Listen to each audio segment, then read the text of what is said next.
Hello and welcome back to the Solopreneur Insights series, where I take you behind the scenes of building my 2 online businesses, from my online coaching business to our app startup, Spotlight. I take you along for the highs, for the lows, sharing the mistakes and the lessons along the way in real time as I grow and build these businesses. So in today's episode, we are talking masterclasses and launches, because right now in my coaching business, I am preparing and gearing up to run a free masterclass, and there's some things that I do around there which are really amazing hacks that can really help you with actually creating a really valuable masterclass, but also something which actually converts really well and will actually get you clients as a result of that. I have run so many masterclasses in the past, and it always used to be a thing for me a couple of years ago that I would run a masterclass and I never used to see any conversions from that, any new clients. I always used to just get $0 return from that essentially.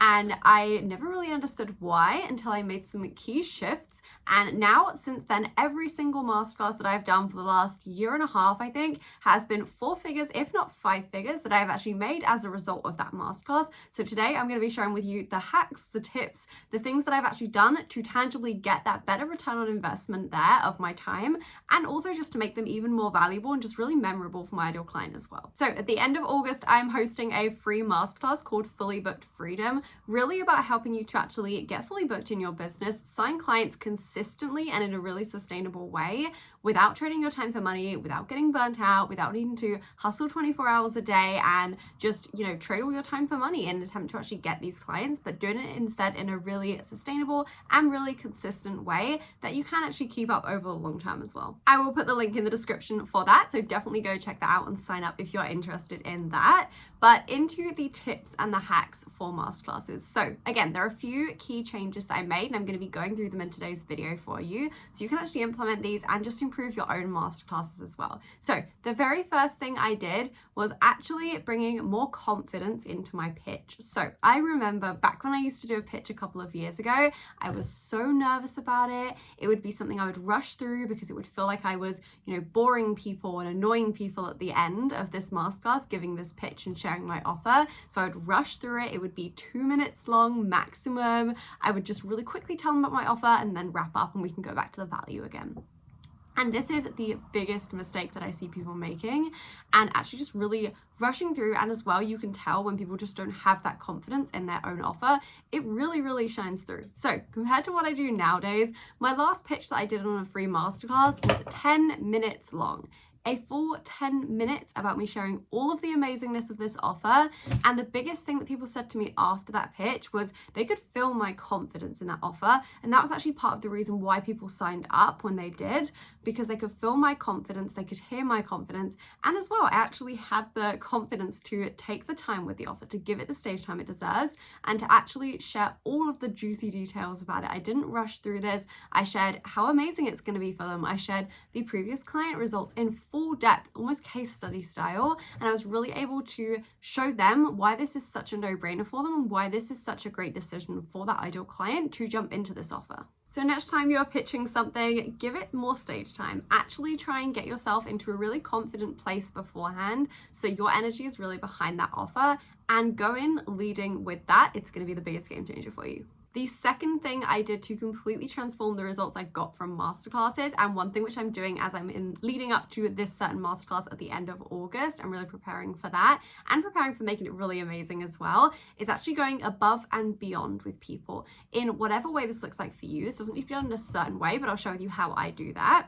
But essentially, a free masterclass, a free event, any freebie really, is almost like the interview with somebody who's interested in working with you. They're curious, they're wondering what it could be like. This is the taster, this is the trial run, this is the interview, and this is your time to really impress them. Go above and beyond and actually think about how can I make this really stand out and really memorable for them, not just in terms of the value I'm delivering, but in terms of the way I'm running this program, because again, that just sets the scene, it sets the stage for the value and the experience that someone's going to be getting from actually working with you in one of your higher ticket programs.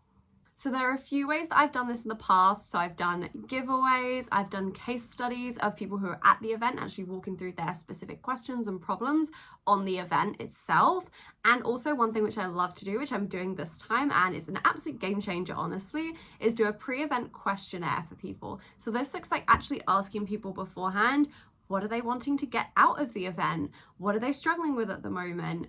Why are they struggling with this? What are they most looking to achieve in the next 6 months? Just those really simple questions so we can essentially see where are people at before we're even starting the event. It helps you for a couple of reasons. So number one, it really helps you to shape the actual content of the masterclass. So it's going to be really, really amazing. It's going to be really helpful for people. And also it can feel really personal to people. And it feels like you're giving them a personal experience. Even when this is, a group masterclass where there's going to be lots of people, you're able to answer really specific questions and touch on specific points which people have covered in that questionnaire. And then secondly as well, it gives you a lot of information about your ideal client. It tells you what that person is struggling with. It tells you what they're looking to achieve, and it actually helps you to assess whether they would be a good fit for working with you or not. And it can help you to then have that discussion with them to actually make sure they're supported during that masterclass experience. But also if you think an offer is actually a great fit for them, it allows you to really just open up that conversation in a really easy and really natural way as well. And then number 3 for the hacks that have just made the biggest difference with my masterclasses and actually making them really, really profitable and really successful is actually personally connecting with each person. So instead of worrying about the quantity and trying to get hundreds of people in the door, actually get people in the door, but then have a personal connection with each person. Personally follow up with them. Check whether they have any questions. Send out the replays if they missed it and they weren't able to attend live. Actually follow up with them if you think they would be a good fit for the offer and share that with them. Actually just have those conversations and build those connections, because especially for high ticket offers, that's really what's going to help people to connect with your offer and actually decide they do want to purchase. Is that personal connection, is you actually answering their questions, and is you actually being there and being very responsive and actually being very personal as well. So adding in that touch is something that's so amazing to do, and something a lot of people just don't do and a lot of people miss out on. So it's a really great way to stand out as well. So those are my tips for masterclasses, webinars, any event which you are doing. Again, they can be so powerful. I went from consistently getting nobody signing up and getting crickets from every single masterclass I was doing to having 4-figure and 5-figure sales from masterclasses alone. So implement these tips, they are absolutely gold. And now let's talk about my second business and what we've really been up to this week. So my second business is Spotlight. We are an app startup really focused on helping coaches and online service providers to improve their client communication and better manage their clients in an all-in-one app where you have everything you do with clients all in one place, and where you can just create a really exceptional experience that actually stands out, feels professional, and just gives the best experience your clients have ever had. So we are currently leading up to the launch right now, which is a super exciting time. And one of my favorite things to do is just planning out launches. And I think the plans that you have for the launch make the biggest difference in how successful the launch actually is. So I want to break down the Spotlight launch plans a little bit for you and share why we've actually decided on the different things that we've decided on and the logic behind this, so you can see how you can implement these ideas and concepts into your own launches. Because again, same with the masterclass idea, they are an absolute game changer when you can really plan out your launches very strategically and have really intentional parts to them. So firstly, the biggest thing that I would say we've really focused on is what are the phases of our launch, and as well, what are the pathways that people can come in from, and actually not just relying on one phase and one pathway to be the thing that gets us to our goal, but really setting out several different options for ways people can come in. So again, if one thing doesn't work, it's totally fine. We've got other things that can work really well and be really successful, especially as this is our first time really launching this. We want to try many different things, and also having several different phases, really for the intention of meeting people where they're at.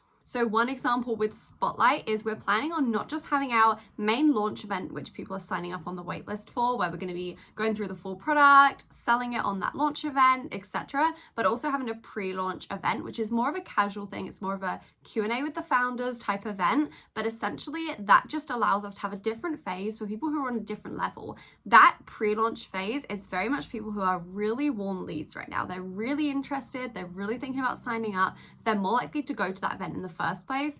And then secondly, giving them a no-brainer offer for them of not only can they sign up, but they can also join our affiliate program, which we're going to be introducing, is just such a no-brainer offer for those people, and allows us to capture those people before we even got to the main launch event. We've caught those warm leads already, so then the main launch event is really just focused on those colder leads, people who need to, understand a bit more about what the app's about, how it can benefit them, and just need to hear more about that, which we can then go over more in those events. but really knowing that we've covered those warmer leads essentially in that pre-launch event is so, so powerful.